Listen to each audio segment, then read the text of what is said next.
안녕하세요. 그린란드에서 촉발된 미국과 EU, 유럽연합의 관세전쟁, 어떻게 보면 제2차 관세전쟁이라고 볼 수 있는데요. 관세전쟁이 우리 암호화폐 시장에 엄청난 위축을 불러들이고 있습니다. 이거는 암호화폐 종목, 비트코인, 이더리움 할 거 없이 모든 종목들이 다 위축되고 있는데요. 그러면서 이 투자자들이 실제로 디지털 금이나 디지털 은이 아닌 진짜 실물 금과은으로 다 도망갔다. 과연 그런가? 아닌가? 그랬을 때 이것이 향후 우리 암호화폐 시장, 특히 우리 베이비 도지에게 어떤 영향을 미칠 것이고, 그랬을 때 앞으로 어떤 전망을 할 수 있는지, 그 전망도 구체적인 스케줄 관련된 전망들이 어떠할 것인지 이런 부분 함께 나누는 그런 귀중한 시간 갖도록 하겠습니다. 되게 중요한 내용이니까요. 구독과 좋아요 꼭 한 번씩 눌러주시고요. 그 다음에 끝까지 영상 시청해 주시기 바랍니다. 자, 본격적으로 시작하도록 하겠습니다. 여기 보시는 것처럼 그린란드 사태로 촉발이 되면서 미국과 EU의 2차 관세 전쟁이 시작되었습니다. 그러니까 작년에 진행된 것이 1차 전쟁이라고 한다면 이번이 2차 전쟁이라고 할 수 있죠. 근데 이제 유럽연합이긴 한데 다는 아니고요.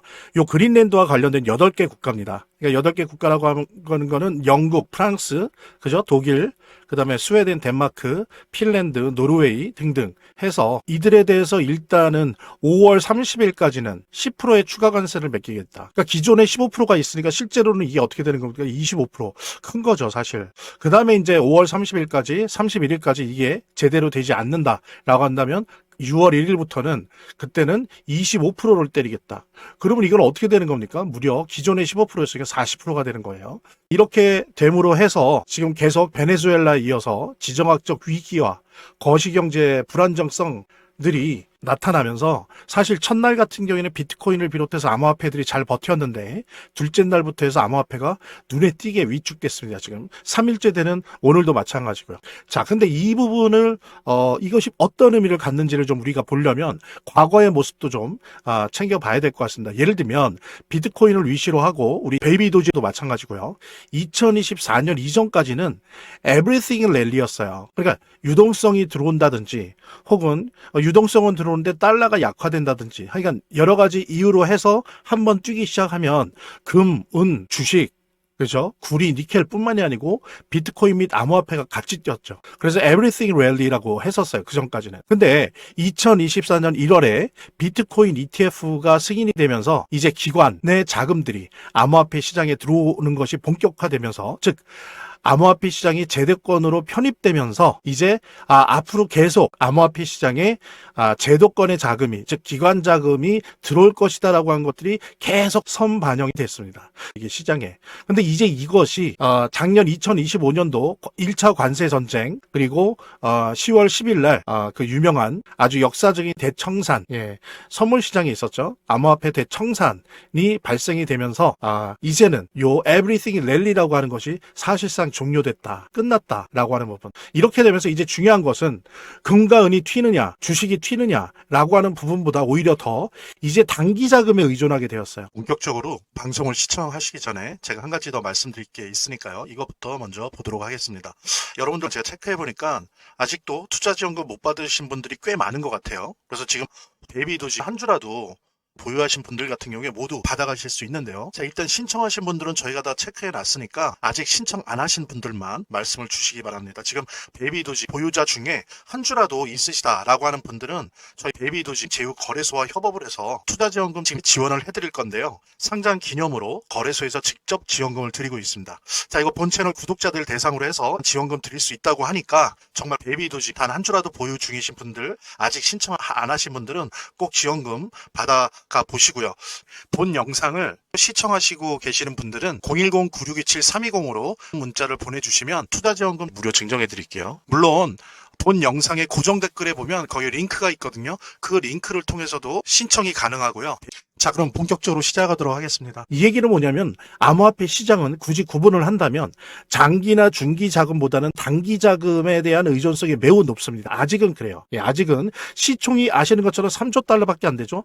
참고로 비교를 하면 주식 같은 경우에 100조 달러예요. 상대가 안 되죠. 그러니까 아직은 작습니다. 그러다 보니까 장기, 중장기 자금이 들어가기보다는 아무래도 단기 자금에 의존하게 되는 것들이 커졌어요. 요 제도권 편입에 대한 선반영이 종료가 되면서 이러다 보니까 보니까 24년, 25년, 특히 25년을 거쳐서 뉴노멀, 새로운 규칙, 새로운 평범함이 만들어졌는데 그건 뭐냐면 말씀드린 것처럼 단기 자금의 유동성에 가장 크게 의존하게 되었다라고 하는 겁니다. 그러다 보니까 뭐가 중요해요? 소파 금리가 중요하고 단기 채권을 매입하느냐 아니면 발행하느냐 이런 부분이 되게 중요해요. 예를 들어서 소파 금리가 높다는 건 뭡니까? 단기 자금이 시중에 말라 있는 거예요. 그러니까 어떻게 돼요? 소파 금리가 높다면 암호화폐 시장은 힘든 거죠. 그죠? 근데 소파 금리가 점점 낮아진다라는 건 뭐예요? 이제 단기 자금이 시중에 들어오면서 암호화폐 시장이 조금씩 좋아진다는 걸 의미하고요. 그다음에 단기 채권, 단기 미국 채권도 마찬가지예요. 단기 채권을 발행한다. 그러면 어때요? 재무부가 단기 채권을 발행하면 그만큼 시중에 발행한 만큼 시중에 있는 단기 자금을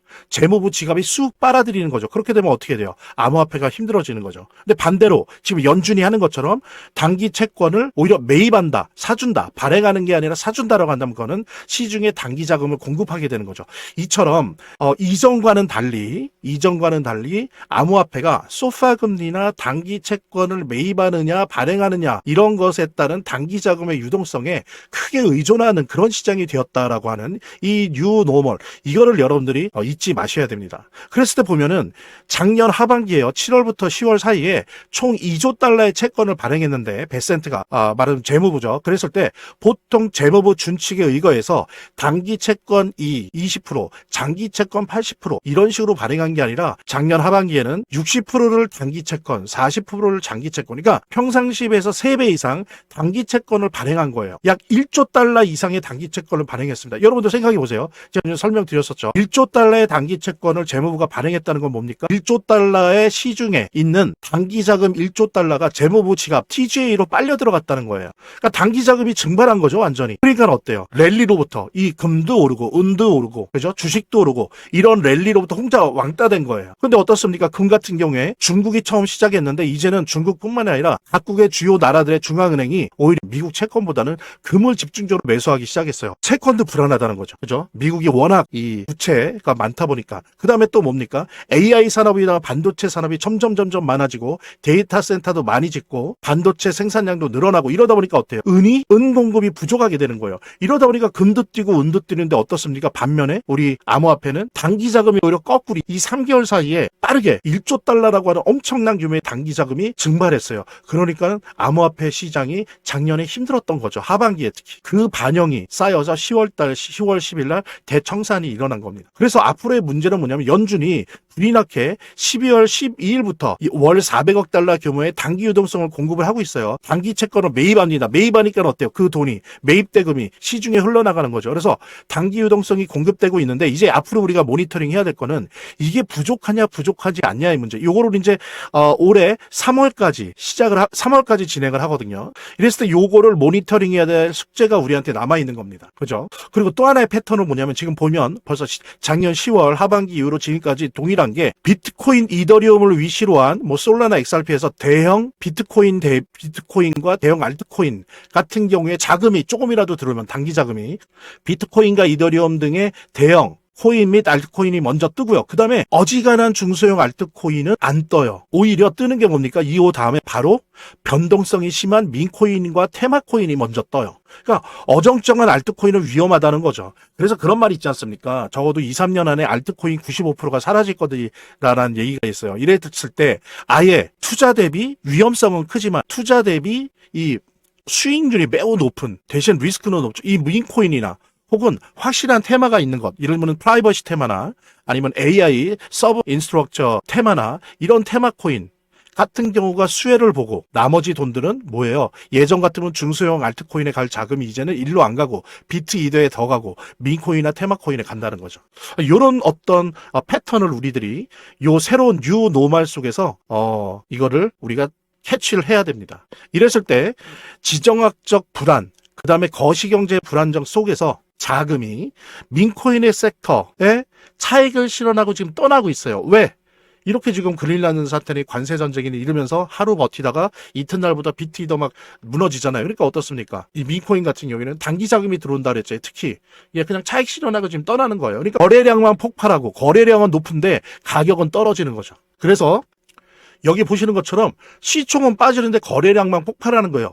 이 이유가 폭락전조다 아니라는 거죠. 이 과장이에요. 그리고 자꾸 이런 식으로 보면 안 돼요. 그게 아니라 뉴 노멀이에요. 이제는 어정쩡한 알트코인으로 안 가고 폭등하고 폭락 가능성이 있어서 포트폴리오에서 투자 비중은 낮지만 오히려 재미없는 움직이지도 잘 않는 어정쩡한 알트코인에 돈이 안 가고 밈코인으로 온다는 거죠. 그 다음에 이제 테마코인으로 가고 이랬을 때 이렇게 이번에 갔잖아요. 그런데 그린란드 사태나 EU와 미국의 2차 관세 전쟁이 돌입할 것 같으니까 어때요? 단기 차익 실현하고 쭉 빠지는 거예요. 비트코인 이더리움에서도 빠졌잖아요. 그런 거다라고 하는 거 폭락의 전조가 아니다. 오히려 이렇게 뛰고 오르고 있는 것이 오히려 좋은 거다라고 볼 수 있어요. 어떤 면에서는 어정쩡한 알트코인들 별로 뛰지도 않고 별로 떨어지지도 않아요. 자금이 잘 안 들어가니까. 예, 그렇습니다. 그래서 오히려 우리 베이비 도지 같은 경우에 폭락 전조가 아니라 뭐 도지도 마찬가지고 페페도 마찬가지지만 특히 우리 베이비 도지 절대 폭락의 전조가 아니고 그냥 당연한 거다. 단기 자금이 차익 실현하고 떠나는 거다. 그러니까 거래량은 폭발하는 거죠. 대신 시총은 빠지는 거다. 근데 다시 돌아온다라고 하는 부분들 이렇게 말씀드릴 수 있을 것 같고요. 자, 그랬을 때 중요한 거는 저는 6월 1일이 중요하다고 봅니다. 왜냐하면은 연방준비위원회 RMP 즉 단기 채권 매입해서 시중에 단기 자금을 푸는 거 이게 3월까지 하거든요. 3월까지. 그랬을 때 그 다음에 또 하나는 뭐냐면 1월 3월 FOMC 회의 때 금리 인하를 하느냐 마느냐라고 하는 부분. 지금 이제 이렇게 거시경제가 불안해지고 지정학적 위기가 오면서 금리 인하 되겠어라는 말들이 많은데 어쨌든 요 부분이 또 이제 변수가 될 거고 그 다음엔 ESRR이 있습니다. 이거는 뭐냐면 이제 은행이 앞으로 대출을 더 많이 할 수 있어요. 그동안 이 ESR 그 제재 규칙이 있었는데 이걸 풀었습니다. 그래서 이제 올해부터 이걸 실시를 하거든요. 그래서 상반기 중에 이제 시작될 텐데 이렇게 되면 이제 대출이 많아질 건데 얼마나 많아질 거냐라고 하는 변수들. 그래서 지금 뭡니까? 아까 말씀드린 것처럼 6월 1일부터는 25%를 때린다는 거. 즉 실제로 15% 합쳐져서 40% 때린다고 했잖아요. 그러니까 이전에는 사실 타결될 거라는 거죠. 그래서 6월 1일까지가 변수고 그렇다라고 생각했을 때는 뭡니까? 최대 5월 31일까지는 만약에 협상이 안 된다면 계속 질질 끌 수 있다는 거잖아요. 최악의 경우엔. 그렇다면 그때는 보통 전문가들 사이에서 암호화폐 불장이 2분기냐 3분기냐 논란이 많았는데 만약에 이렇게까지 트럼프 말대로 이렇게까지 끌려진다면 요 리스크가 그렇다면 암호화폐 불장은 2분기가 아니라 3분기 즉 7, 8, 9에 올 확률이 높다. 그리고 사실 베센트나 트럼프는 11월에 중간선거가 있기 때문에 이거를 더 바라는지도 몰라요. 그렇기 때문에 스케줄을 이렇게 가지고 간다라고 저는 생각을 하고 그래서 우리들은 언제까지 기다려야 되느냐라고 하는 짜증이 좀 있을 수 있는데 요 부분 물론 일찍 타결된다면 원래 제 개인적인 예상대로 2분기에 암호화폐 불장이 요러요러한 변수 속에서 올 수도 있지만 만약에 지금 트럼프의 마지막 데드라인 즉 5월 31일까지 이 문제가 계속 질질 끌려간다면 그때는 3분기가 최절정일 수 있다라는 주장에 무게가 실린다는 부분들. 그래서 이런 일정들 우리 암호화폐 전체 일정 그리고 우리 베이비 도지의 이런 일정들 같이 공유하면서 여기서 잠깐 우리 구독자분들께서 단기적으로 폭등하는 코인을 잡아내기 위해서는 이 내용을 좀 알아야 된다고 저는 생각을 하거든요. 좀 간단하게 설명을 드려보도록 하겠습니다. 메인넷이는 암호화폐 핵심 블록체인에 대한 시스템을 의미하는데요. 실제로 작동하고 거래가 이루어지는 그런 블록체인으로서 메인넷은 해당 프로젝트가 완전히 생태계 구축으로 전환된 것을 의미를 합니다. 메인넷이 없는 암호화폐 프로젝트는 세입자 정도로 봐주시면 됩니다. 현실에서도 세입자들은 비교적 적은 주거 비용으로 좋은 집에 살 수 있지만 문제가 일어날 수 있죠. 전세 사기 등에 대한 위험성을 떠날 수 있는 거고요. 그렇기 때문에 메인넷이 꼭 필요한 것이다 라고 말씀을 드릴 수 있고요. 그래서 메인넷에 대한 출시 일정이 만약에 나오게 된다라고 한다면 단기적으로 미친 듯한 폭등을 받기 위해서 메인넷 출시 전에 우리가 매수를 하면 되는 것이고 메인넷 출시 후에는 주가가 크게 상승한 다음에 폭락을 할 수 있기 때문에 매도를 하면 되는 거죠. 최근에 메인넷 출시로 인해서 베라체인이 한 720% 이상 상승이 나왔습니다, 여러분. 메인넷 출시에 주가가 상승이 나올 수가 있기 때문에 메인넷 출시 전에 매수하고 메인넷 출시가 나오면 다시 한번 매도를 해보시면 좋을 것 같습니다. 그래서 메인넷 출시 일주일 만에 5배 오른 스토리 코인 있죠. 실제 생태계는 걸음마 수준이라고 할 수 있지만 메인넷 출시 이벤트로 인해서 단기 바닥에서 몇 프로 상승을 했어요? 500% 이상 상승이 나온 스토리 코인입니다. 플라스마 단기 하락에도 주간 83%에 대한 급등으로 상승을 했었는데 메인넷에 대한 효과가 주목이 되었고요. 그리고 파이코인도 30% 이상 가격 급등이 나왔었는데 메인넷 출시 임박과 함께 인공지능 AI에 대한 투자額대로 영향을 받은 것으로 확인이 됩니다. 그래서 지금 현재 5개 대한 코인 중에서 지금 2가지 코인은 메인넷 출시로 인해서 977%, 451% 정도 상승이 나온 상황이고요. 근데 저 같은 경우에는 지금 3가지 코인을 계속적으로 매집을 하고 있습니다. 이 코인 같은 경우에는 단기간에는 1000% 이상 상승이 나올 수 있다 저는 생각을 하고 있기 때문에 만약에 관심 있는 분들이라고 한다면 매수를 하세요. 매수 타이밍 저랑 같이 한번 잡아보실 분들 메인넷 일정이 곧 나올 세 가지 코인을 잡아보시게 된다고 한다면 977%, 일주일 만에 977%, 451% 그냥 우리가 수익을 극대화할 수가 있는 거죠. 지금 보시면 0.24, 0.27, 0.24 하나도 움직이지 않는 그런 모습이 나올 수가 있기 때문에 010-9627-320 남겨주시는 분들 메인넷 일정 같이 한번 매수를 잡아보시고 매수 타이밍으로 수익을 극대화하겠습니다. 한 분도 빠짐없이 꼭 요거 신청해 주시기 바라고요. 한번 꼭 받아보시길 바라고 좀 더 보람찬 신년 우리 모두 같이 맞이했으면 좋겠습니다. 저희 화면, 제 동영상 화면 아래를 보면 이렇게 더보기란이 있습니다. 이 더보기란을 클릭을 하시면 다음 이런 화면이 나오는데요. 이 화면에서 모바일 링크가 있습니다. 이 모바일 링크 아래에 이 링크를 클릭을 하시면 이런 화면이 나오는데요. 여기서 이제 해당되는 웹을 클릭하시면 되는데 저 같은 경우에 아이폰이니까 사파리를 클릭하시면 됩니다. 그 다음에는 열기를 클릭하시면 되고요. 그 다음에 보면은 이렇게 보내기 버튼만 누르면 완료됩니다. 자, 이렇게 편하게 몇 번의 클릭만으로 보시는 거 활용하시고요. 구독자 및 시청자분들에게 간단한 안내 드립니다. 이 화면의 고정 댓글에 보면 구독자와 시청자분들에게 드리는 혜택 설명이 있거든요. 꼭 한번 봐주시기 바랍니다. 구독과 좋아요 한 번씩 눌러주시고요. 제 채널의 유일한 에너지니까요. 다음 영상에서 다시 찾아뵙겠습니다.